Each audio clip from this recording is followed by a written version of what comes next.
Un des sommets du sermon sur la montagne dans l'évangile de Matthieu est l'enseignement de Jésus sur la prière. En fait partie le Notre Père, Matthieu 6, 9. La prière que Jésus nous a apprise et qui est le modèle de toute prière. Le Notre Père est rapporté par Luc dans une recension plus courte. Celle de Matthieu, plus développée, s'apparente nettement à la prière quotidienne des Juifs. Le disciple doit prier pour que vienne le règne, le royaume de Dieu, qui est tout proche, qui est même déjà là, au milieu des hommes, dans la prédication de Jésus.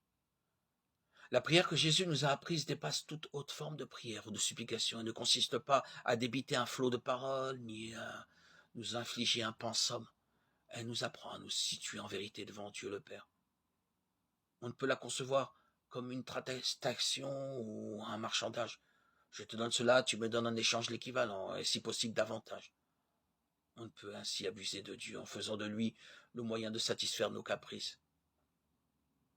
Le disciple prie pour obtenir le pain nécessaire à sa vie aujourd'hui, et non pour avoir des garanties concernant ses besoins futurs. Il demande le pardon de ses péchés et en même temps se déclare prêt à pardonner à ceux qui l'ont offensé, sans calcul et sans arrière-pensée. Il n'a pas à s'évader du monde, mais à prier pour que, en restant dans le monde, il soit préservé de l'effroyable tentation de perdre sa foi et sa confiance en Dieu.